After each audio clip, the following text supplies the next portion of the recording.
అన్న ఇద్దరికి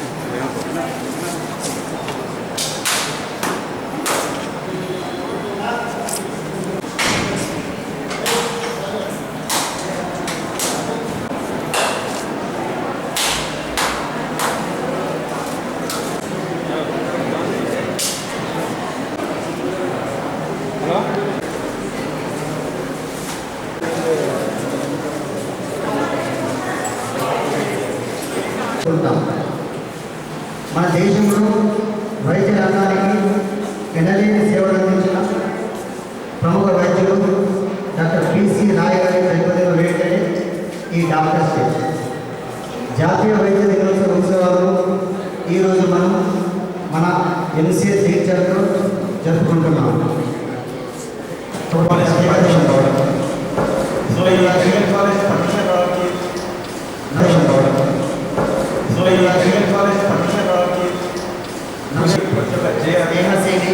ప్రతి ఒక్కరికి ధన్యవాదాలు. సో మనం ఇంకా ఈ డాక్టర్ ఉద్దేశాన్ని మనం తీసుకోవాల్సిన ప్రత్యేకత ఏంటంటే మనకు ఆగమతో సహాయంతో మన రాజకీయ గౌరవ ఎమ్మెల్యే గారు సందేశాలు గారి సపోర్ట్ హాస్పిటల్ వచ్చినాయి. సో ఈ హాస్పిటల్ ఎంత పాటు చేసుకుంటే ఇంకా సో ఇక్కడ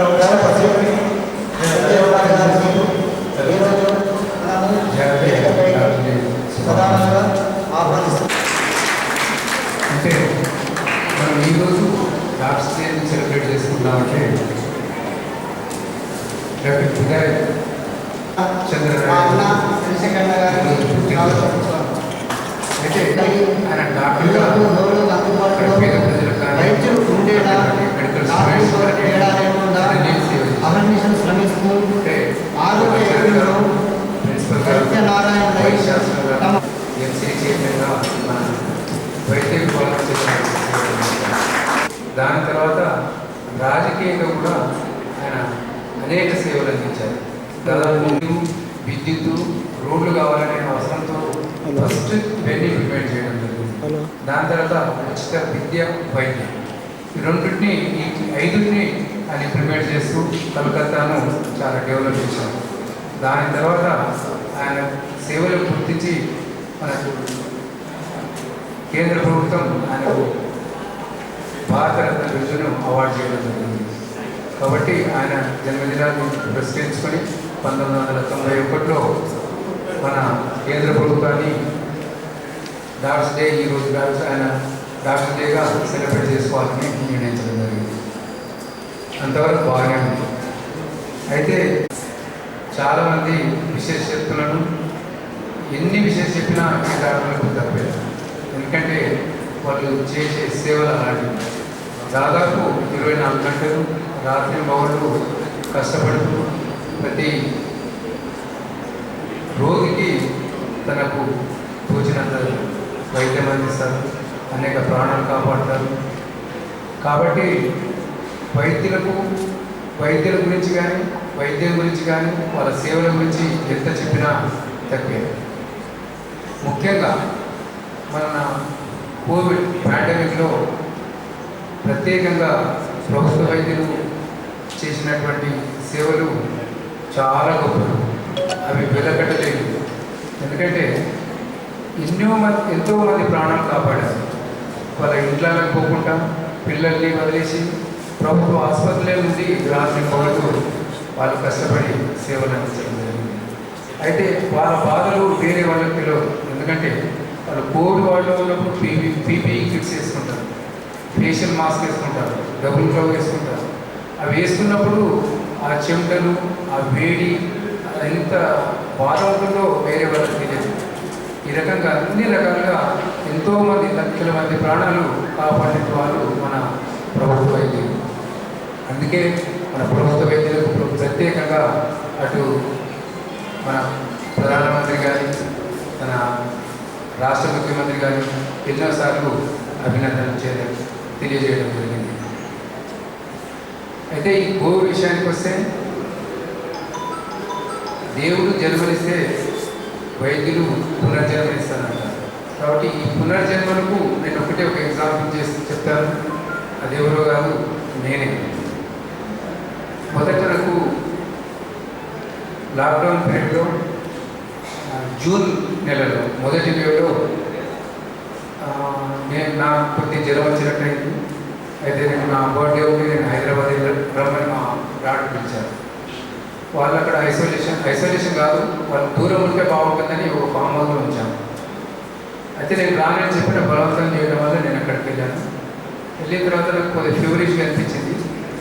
అక్కడ పోతే కేక్ కట్ చేస్తే నేను అట్లా కేక్ కట్ చేసి నేను బయటికి వచ్చేసాను, ఉండలేదు. నాకు ఇక్కడ డౌట్ వచ్చింది కాబట్టి కేక్ కట్ చేసి ఎర్లీ మార్నింగ్ మళ్ళీ రిటర్న్ నిజామాబాద్కి వచ్చేసాను. నిజామాబాద్కి వస్తే నేను ఇక ఐసోలేషన్ వెళ్ళిపోయాను. ఒకటే ఉన్నాను ఇంట్లో. దాదాపు వారం రోజులు జ్వరం తగ్గలేదు. కోవిడ్ టెస్ట్ చేయించుకుంటే కొద్దిగా అది ఇరిటబుల్ ఉంటుందని సిటీ టెస్ట్ చేయించుకున్నాను. అందులో నేను లేదు. కంటిన్యూ ఏదైతే ఆ మెడికల్ ట్రీట్మెంట్ చేసుకుంటూ ఐసోలేషన్ ట్రీట్లాడతాను. అంటే నేను అనుకునేది ఏంటంటే ఆ వైద్యంతో పాటు నాకున్న ఫిట్నెస్ నుంచి నేను బయటపడ్డాను అనుకుంటాను. ఎందుకంటే దాదాపు నేను 1.5 hours కంటిన్యూ షెటిల్ ఆడతాను. కాబట్టి అంత ఫాస్ట్గా రికవర్ ఏంటంటే నాకు ఆ ఫిట్నెస్ ఉండడం వల్లనే అనుకుంటాను. Thank you. అందరికీ కూడా అదేవిధంగా మనం అసోసియేట్ ప్రొఫెసర్ సంతోషంగా ఉంది. ఈ రోజు ఆహ్వానించగానే మనందరం కూడా వచ్చినటువంటి ఒక మెడికల్ కాలేజీలో మనం ఈ సభలో జరుపుకోవడం అనేది జగిత్యాలలో పుట్టి పెరిగిన డాక్టర్గా ఎదుర్కొన్న శరీరం అనే సందర్భంగా మన మెడికల్ కాలేజీలో మనమందరం కూడా ఇక్కడ ఈ డాక్టర్స్ నర్సెస్ అందరూ కూడా మనం ఇక్కడ ఈ స్థాయిలో కలవడం అనేది నిజంగా ఎంతో గొప్ప అవకాశం. ఎందుకనంటే మనం చాలా సందర్భాలలో ఎక్కడెక్కడో మెడికల్ కాలేజీలు ఉన్నాయి అని మా తమిళనాడు అంతా అక్కడ మెడికల్ కాలేజీలు చూసి మనం వాళ్ళని తప్ప మన దగ్గర కూడా ఒక మెడికల్ కాలేజ్ వస్తుందని మాత్రం ఈరోజు కూడా మనం అనుకోలేదు. కానీ నిజంగా ఈరోజు ఈ ఆల్ ఫీల్ ప్రౌడ్. జగిత్యాల ప్రజానికం కావచ్చు, జగిత్యాల ఉన్న సోకాల్ డాక్టర్స్ అందరు కూడా feeling very proud of it. But బేసికలీగా ఈరోజు డాక్టర్స్ డే సందర్భంగా నిజంగా కూడా మనం కొన్ని విషయాలు మన డాక్టర్స్ పైన కొంచెం మాట్లాడుకుంటే బాగుంటుంది. మరి నిజంగా కూడా ఒక డాక్టర్ ఎదగాలి అని అంటే ఎంతో కత్తి మీద సాంగ్ లాంటిది. మరి అట్లాంటి మనం మంచి ప్రొఫెషన్ని మనందరం కూడా ఈరోజు కాపాడుకునే విధంగా మనకు అందరం కూడా ఈరోజు డాక్టర్స్ డే సందర్భంగా మనం కాపాడుకునే విధంగా డాక్టర్స్ కమ్యూనిటీ ఈజ్ వన్. మనం ఎవరిని కూడా ఒక డాక్టర్ కించపరచుకోకుండా ఒక డాక్టర్ వ్యవస్థలో ఎప్పుడైనా అవసరం ఉన్నప్పుడు కలిసి కట్టుగా మనమందరం టుగెదర్ హెల్పింగ్ హ్యాండ్స్ లాగా ఉండి మన వృత్తిని మన నైపుణ్యాన్ని అందరం కూడా కాపాడుకోవాల్సిందిగా కోరుకుంటూ మరి నాకు ఈ అవకాశాన్ని ఇచ్చిన ఈ మెడికల్ కాలేజ్ సూపరింటెండెంట్ గారికి, ఆర్ఎంఓ గారికి, అలాగే డాక్టర్ శశికాంత్ గారికి, అలాగే సోకాల్ ఉన్న డాక్టర్స్ కమ్యూనిటీ అందరికీ కూడా పేరు కృతజ్ఞతలు. Thank you very much. నా హృదయపూర్వక నమస్కారాలు. నా తోటి డాక్టర్లందరూ కూడా డాక్టర్స్ డే శుభాకాంక్షలు. My best wishes to all the doctors. ఈరోజు డాక్టర్స్ డే ఎందుకు జరుపుకుంటున్నాం ఏంటి అనేది తెలియని డాక్టర్ అంటూ లేదు. ఏదైనా తెలిస్తే మనం చెప్పేది మీడియా ద్వారా నాన్ మెడికల్ పీపుల్కి ప్రజలకు తెలియాల్సి. అది రాముడు గారు చాలా స్పష్టంగా, అంతకు శశికాంత్ చాలా స్పష్టంగా, దాంతోపాటుగా డాక్టర్ల బాధ్యత ఏంది, దాంతోపాటుగా డాక్టర్ ఏ రకంగా ప్రాణాలు కాపాడతారు అనేది స్వయాన సూపరింటెండెంట్ గారు అనుభవపూర్వకంగా చెప్పారు. డాక్టర్లు లేకపోతే నేనే పోతుంటే చెప్పారు. సో ఇది తెలివైన వ్యక్తి ప్రపంచంలో ఉన్నారని ప్రపంచంలో ప్రతి ఒక్కరూ తెలుసు. డాక్టర్ మనకి ఏదో అవసరం పడుతుంది. మనకైనా గుండెపోటు వచ్చిన డాక్టర్ కావాలి, పిల్లలకి డాక్టర్ కావాలి, భార్య ప్రసవకైనా డాక్టర్ కావాలి, నా బిడ్డ ప్రసవమైన డాక్టర్ కావాలి అని అందరికీ తెలుసు. అన్నీ తెలిసినా కానీ వివిధ సందర్భాలలో మనల్ని మొక్కుతూ ఉంటారు, వివిధ సందర్భాలలో తిడుతూ ఉంటారు. ఇది నడుతా చరిత్ర. డాక్టర్ దేవుడు తర్వాత దేవుడు, వైద్యుడు నారాయణుడు అని ఇవన్నీ కూడా ఎట్ ద సేమ్ టైం ఒక ఐఎంఏ ఫార్మర్ లీడర్గా డాక్టర్ చంద్రశేఖర్ గారు చెప్పినట్టు మన డాక్టర్లకు ఉన్న కష్టాలన్నీ చెప్పుకుంటూ వచ్చాడు. ఇప్పుడు నేనున్న పరిస్థితి ఇటు చెప్పాలా అటు చెప్పాలా అర్థం కాని పరిస్థితి కాదు. ఒకవైపు డాక్టర్ను, రెండో వైపు ప్రజాప్రతినిధులు. ప్రజాప్రతినిధి అనగానే డాక్టర్లు లేకనేది కాదు, మీరు మీ కుటుంబ సభ్యులు మీ బంధుమిత్రులు అందరూ నా ఎన్నట్టు ఉంటేనే ఇంత భారీ మెజార్టీతో నేను గెలవలేదు అని చెప్పి సందర్భంగా తెలియజేస్తా ఉన్నాను. ఒక డాక్టర్గా నా వంతుగా ఏదైతే గుర్తింపు ఉందో అది ఇది అని తోడైతేనే ఈరోజు మీ ముందు ఒక ఎమ్మెల్యే ఉన్నాం, అంతేగాని వేరు కాదు. మరి ముఖ్యంగా ఈరోజు డాక్టర్ చేసే సందర్భంలో రాగానే లేఖలతో నా జూనియర్ కొలీగ్స్ స్వాగతం చెప్పారు, వారి ప్రాబ్లమ్స్ చెప్పుకున్నారు. నేను కూడా ఒక స్టూడెంట్ లీడర్ ఎదిగే ఈరోజు ఎమ్మెల్యే ఆలపేస్ అని కాలేదు. I was also student leader in my colleges. నేను first sports centre of Siddhartha medical college, first hostel centre of Siddhartha medical college. ఇక్కడ నుంచి పోయి విజయవాడలో అవ్వడానికి బట్టి కాదు, అక్కడ ఉన్న పరిస్థితుల్లో అప్పుడు అది ఇప్పుడు university of health sciences India మన తెలంగాణ వచ్చిన తర్వాత కాలేజీ నరేంద్ర యూనివర్సిటీ వచ్చింది. అప్పుడు కూడా ఎన్నో సమస్యలు ఉంటుండే. ఇట్లనే ప్లేకార్డు పట్టుకుని యూనివర్సిటీకి వెళ్ళే రోజుల్లో కాలేజీ రికగ్నిషన్ జరగకపోతే అందరికి రికగ్నిషన్ కాలేదు. రోడ్డు మీదకి వస్తాం, మా విద్యార్థుల పరిస్థితి ఏంటి అని చెప్పి నిలబడే రోజులు. సో ఇప్పుడు ఏదైతే సీనియర్ రెసిడెంట్స్ కొన్ని డిమాండ్స్ పట్టుకొని నిలబడారో దానిని పాజిటివ్ దృక్పథంతో ఆలోచన చేసి అవి సాల్వ్ అయ్యేలాగా చూస్తా అని చెప్పి సందర్భంలో జూనియర్ డాక్టర్స్ మాట్లాడుతున్నారు. అది సాటిస్ఫైడ్ నాట్ మా జూనియర్ డాక్టర్స్ అడుగుతున్నారు. బాధ అనిపించింది. మరి నేను మీ డాక్టర్ కొలీగ్ను, ఒక సీనియర్ డాక్టర్ను, ఒక ఐఎంఏ ప్రెసిడెంట్గా ఒక 5 సంవత్సరాలు నేను డాక్టర్స్ లీడర్గా ఉన్నా, కలిసి ఉన్నా. రాష్ట్రంలో ఎక్కడ లేని విధంగా ఒక ఐఎంఏ బిల్డింగ్ తీసుకొచ్చిన. ఇవాళ రాష్ట్రంలోనే ఫస్ట్ రిజల్ట్ నాకు అనౌన్స్ అయింది. ఒక డాక్టర్ కొలీగ్ను నన్ను డాక్టర్ తినడానికి ఇన్వైట్ చేశాక అది పట్టుకొని నిలబడతా అని చెప్పి నిలబడతానని నేను ఎక్స్పెక్ట్ చేయలేదు.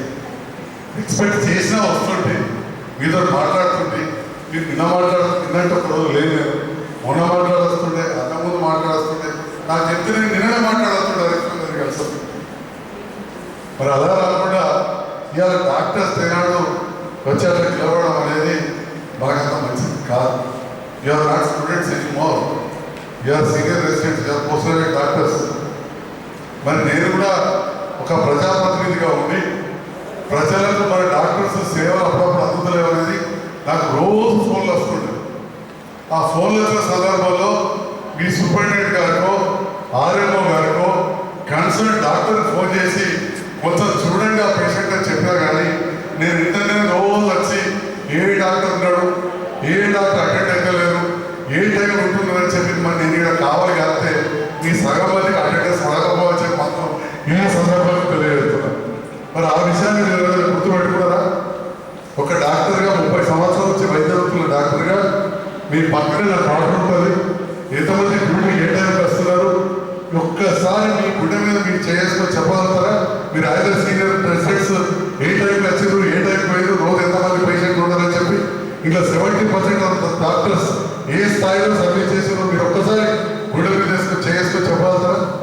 ఒకే ఒక కంటి వైద్యం ఇప్పుడు నేను అడుగుతున్నా, ఎంతమంది కళ్ళ పేషెంట్లకు మీరు వైద్యం చేశారు, ఎంతమందికి అర్థాలు రాసి? కాబట్టి మన వైద్య వృత్తి మనం ఇంతకుముందే చెప్పిన అడుగుట్లో తప్పలేదు, కానీ దానికి కూడా ఒక పద్ధతి, ఒక డీసెన్సీ, డెకోరం అనేది మనం మెయింటైన్ చేయాలి. మనమే ఇట్లుంటే ఎట్లుంటే చెప్పను. నేను మీ యొక్క ఆల్మోస్ట్ నేను చెప్పాలంటే నా బిడ్డ వయసులో చాలా మంది not very man, I have a grand daughter, 30 years of my practice. అందరూ తెలుసు వాడామని కదా మీరు చేసిన పనికి వచ్చినప్పుడు అది ఇవ్వాలంటే రోజు చేయాల్సింది. నేను అవైలబుల్ లేనా? నేను ఇక్కడికి హైదరాబాద్కి వచ్చినా అవైలబుల్, నేనే అంత అవైలబుల్ లేకపోతే, నేనే అంత సూపరింటెండెంట్ గారితో ప్రిన్సిపాల్ గారితో మన డాక్టర్స్ తోటి రెగ్యులర్గా రివ్యూ చేయకపోతే ఇవాళ మెడికల్ కాలేజ్ వచ్చేదా? దీనికి పర్మిషన్ వచ్చేదా? కాబట్టి డాక్టర్స్లో ఫస్ట్ హ్యూమన్ టచ్ ఉంటారు. ఒక ఐఏఎస్ ఆఫీసర్ ఉంటాడు కావచ్చు, వాళ్ళందరినీ డిక్టేట్ చేస్తుంటాడు. ఇంత ఉన్నాడు ఐఏఎస్, ప్రిన్సిపల్ సెక్రటరీస్ అక్కడ కూర్చుంటారు, మనం డిక్టేట్ చేస్తూ ఉంటారు. కలెక్టర్ గారు వస్తే ప్రతి డాక్టర్ భయపడుతూ ఉంటారు, కానీ వాళ్ళు ఇవ్వాలంటారు, రేపు పోతారు. మనం కూడా ప్రభుత్వంలో ఒక ఉంటాం పోతాం కావచ్చు, కానీ వాళ్ళకి వచ్చి కాగితం ఇచ్చిపోతారు, మనకు విత్ ఫుల్ హార్ట్ దండ పెట్టిపోతారు. మన వృత్తి కంటే గొప్పది చాలా ఉన్నాయని నేను అనుకోను.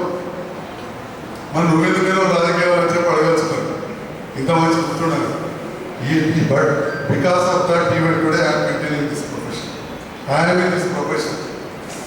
బీసీ రాయ్ గారు కూడా till the end of his life as a chief minister of Calcutta he has practiced this profession. He has seen patients, he has seen good people. అది రాదు వార్త, కానీ ఇప్పుడు మీరు చూపెట్టిన ప్లే కార్డు వార్త పెద్దగా వస్తుంది కొన్ని ఛానల్లో. నన్ను సన్మానించిన పెద్దగా రాదు, ఎందుకంటే నేను ఫస్ట్ టైం గెలిచి ఎమ్మెల్యే, చిన్నగా వస్తుంది అంతే. ఇప్పుడు నేను ప్లే కార్డు చూసి పెద్దగా వస్తుంది. అట్లా పేషెంట్ ఇక్కడ చచ్చిపోతే పెద్ద వార్త. బతికించి నువ్వు ఎంత కష్టపడో అది నాకు తెలుసు, ఆ వైద్యులకు తెలుసు, పేషెంట్ కుటుంబానికి కూడా తెలుసు.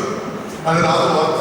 మీరు ఈ చిన్న ఎంతమంది బతికిస్తలేం మనం ప్రతిరోజు, ఎంతమందిని సేవ్ చేస్తలేం ప్రతిరోజు. ఈ హాస్పిటల్ ఎంతమంది చిన్నపిల్లలు బతికిస్తలేరు, ఎంతమంది తల్లులను బతికిస్తలేరు, ఎంతమంది గుండె కొట్టుకుంటే బతికిస్తలేరు, ఎంతమంది యాక్సిడెంట్ అయితే చచ్చిపోతలేరు మనం బతికిస్తలేం, ఎంతమంది కళ్ళు పోతే కళ్ళు తెస్తలేరు, ఎంతమంది శ్వాస లేకపోతే మన ఏంటి శ్వాస సేవ చేస్తలేడు, పాయిజన్ వస్తే, స్నేక్ బైట్ వస్తే, డాగ్ బైట్ వస్తే, రకరకాల వ్యాధులతో వస్తే మనం బతికిస్తున్నాం, మంచిగా చేస్తున్నాం. సైకియాట్రిస్ట్ పిచ్చి పిచ్చిగా అంతా మంచిగా చేసి పంపుతున్నాం. శర్మవ్యాధితో అంతా ముట్టి మంచిగా వస్తుంది, అవి రావు వార్తలు. కానీ ఆ పేషెంట్ అయినా చచ్చిపోయి ఉంటే అన్నింటిలో స్ట్రోలింగ్ వచ్చింది. కొత్తగా ఏర్పడ్డ మదర్ చైల్డ్ హాస్పిటల్లో డాక్టర్లే నిర్లక్ష్యం, డాక్టర్ సరిగ్గా డ్యూటీ చేస్తలేరు అని మంచి స్ట్రోలింగ్ వచ్చింది. కాబట్టి ఇప్పుడు జరిగిన డాక్టర్స్ డే ఫంక్షన్ అంతా కూడా చిన్నగా వస్తుంది. మీరు వింట ప్లే కార్డు ఇప్పుడు రాష్ట్ర స్థాయిలో వచ్చిన అత్యున్నది పోయింది కావచ్చు వార్త. పాజిటివ్ సైడ్ ఆలోచించండి.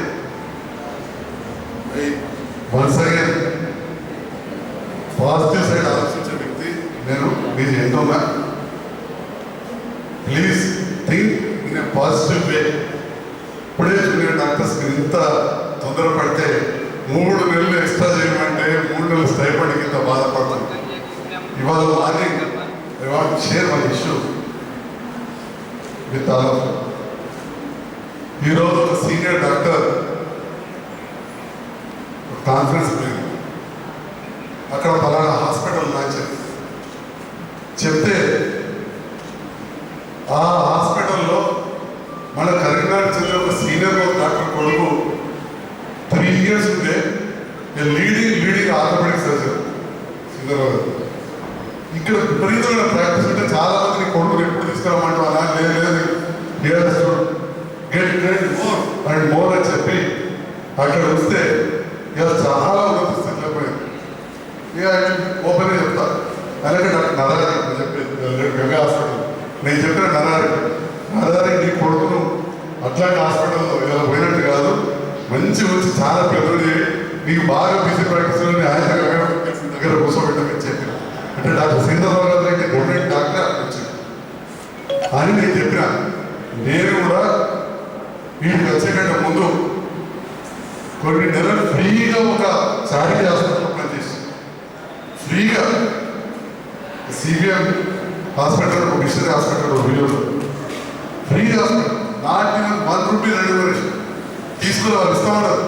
2 రోజులు బట్టి ఇస్తాడు నాకు వద్దు అని చెప్పి. కాబట్టి రెన్యువరేషన్ మీరు అడగడంలో తప్పలేదు, ఇది ఎక్స్టెన్షన్ తీసేయడం తప్పలేదు, కానీ దానికి ఇంతగా రియాక్ట్ అయ్యే అవసరం లేదు. ఎందుకంటే మన health minister is a public man. Telangana ఉద్యమంలో తెలంగాణ పిల్లలకు ఏం కావాలని చెప్పి నిరంతరం పోరాడిన వ్యక్తి. మన director of medical education is senior most professor. మధ్యరాత్రి రాహుల్ సార్ కష్టం వస్తే లేచి పనిచేసినప్పుడు మీ కష్టం వస్తే చేయడం తప్పగా చేస్తాడు. ఇక్కడ నేనున్నా మీ డిపార్ట్మెంటే మనమంతా ఒకటే, మన ఫ్యామిలీ మెంబర్స్ తప్పకుండా చేస్తాం. I humbly request all my junior colleagues, please treat every patient as your father. A patient వచ్చినా పెద్దవాళ్ళు వస్తే తల్లి తండ్రి అమ్మమ్మ నాన్నమ్మ అనుకోండి, పిల్లలు వస్తే మీ పిల్లలు అనుకోని, కుటుంబ సభ్యులు అనుకోని ట్రీట్ చేయండి. హ్యూమన్ టచ్ అవసరం. అందుకే ఇవాళ ప్రైవేట్ హాస్పిటల్లో ఒక డాక్టర్ ఇక్కడ వెళ్తే 30 మంది పోతారు. ఇవాళ 3 కళ డాక్టర్లు ఉంటే 30 మంది పేషెంట్ ఇక్కడికి వస్తలేదు. ఎందుకు రావాలి పేషెంట్ ఈ హాస్పిటల్ ఇచ్చిపెట్టి నా దవాఖానకి ఇంకా నా భావన కట్టే ఆసుపత్రికి ఎందుకు రావాలని నేను అడుగుతున్నా. ఇక్కడ ఎందుకు ట్రీట్మెంట్ తీసుకోవాలి, ఎందుకు వస్తలేరు? మరి క్వశ్చన్ యువర్ సెల్ఫ్. మిమ్మల్ని మీరు ప్రశ్నించుకోరు, అప్పుడు ఆ జవాబు మీకు తెలుస్తుంది. ఇది ఈ సందర్భంలో ఒకే ఒక్క సందేశం ఇచ్చేస్తున్నా, మానవతా దృక్పథంతో పేషెంట్స్ ట్రీట్ చేయండి. Show your human touch. Treatment ఎప్పుడు చేస్తూనే ఉంటాం. Treating is different, human touch is different. మానవతా భావంతో మనం ఉండాల్సిందిగా కోరుతూ నన్ను ఈ డాక్టర్ సందర్భంలో ఆహ్వానించినందుకు, నన్ను గౌరవించుకున్నందుకు హృదయపూర్వక ధన్యవాదాలు. అదేవిధంగా మా సీనియర్ రెసిడెంట్స్ వాళ్ళ బాధలు జరుపుకున్నందుకు కూడా